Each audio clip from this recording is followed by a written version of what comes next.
रसमलाई बनेगी सूखे दूध से और इसके साथ साथ आपको पता चलेंगी मज़ेदार टिप्स मज़ेदार रसमलाई बनाने की।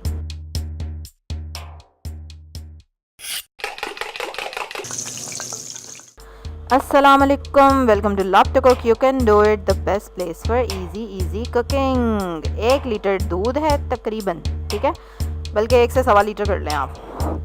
और उसमें डालनी है 5 हरी इलायचियाँ और आधा कप चीनी। और इसको मैं चढ़ा दूँगी चूल्हे पे हल्की आंच पे, ताकि ये दूध गर्म होता रहे और जब तक इसको उबाल आए हम इसका बैटर रेडी करेंगे। ये है 1 कप सूखा दूध और उसमें मैं शामिल कर रही हूँ 1 टेबलस्पून घी, 1 टीस्पून बेकिंग पाउडर और ये है 2 टीस्पून मैदा। एक्चुअली ये 1 टीस्पून मैदा और 1 टीस्पून सूजी डलनी थी, लेकिन सूजी नहीं है मेरे पास, इसलिए मैंने 2 टीस्पून मैदा ही डाल लिया। और 1 अंडा। अब इन सब चीज़ों को आप डालेंगे सूखे दूध में और फिर इसको हम अंडे के साथ मिक्स करेंगे। अगर बैटर ज़्यादा सख्त रहे तो थोड़ा बहुत अंडा और डाल लीजिएगा, मतलब।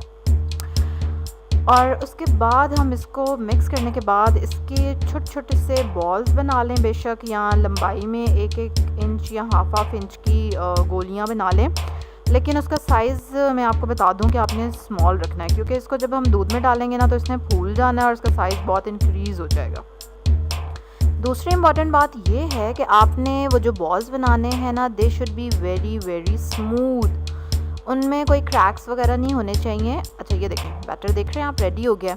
स्टिकी सा बैटर है, इसलिए हाथ पे आपने ऑयल लगा लेना है अच्छी तरह से और फिर इसको आपने शेप देनी है।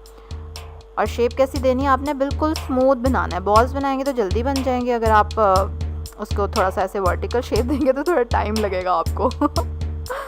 ठीक है, और साइज़ स्मॉल रखना है आपने। चलें जी, इतनी टिप्स नहीं थी, अभी आगे और भी बता रही हूँ आपको। अब जो दूध हमने चूल्हे पे चढ़ाया था ना वो, अच्छा ये सारी बना लेंगे इस तरह से गोलियां बना के ना, आप रख लेंगे और इतनी देर में ना दूध को उबाल आ जाएगा। आपने इसको गर्म पकते हुए दूध में डालना है।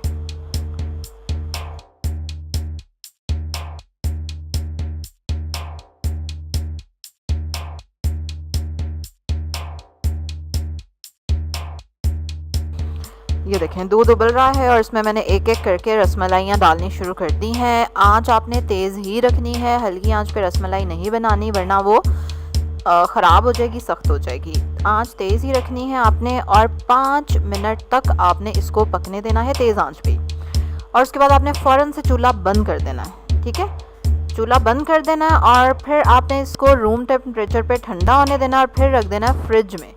4 घंटे से पहले आपने इसको खाना नहीं है, मैं आपको बता दूं। और अगर इसको आप ओवरनाइट रखेंगे तो इसका और ज़्यादा अच्छा फ्लेवर बनेगा, और ज़्यादा ये फूल जाएगी और नरम हो जाएगी। मैंने तकरीबन 4 घंटे रखी है, अभी ओवरनाइट रख के खाई थी मैंने अगले दिन सुबह।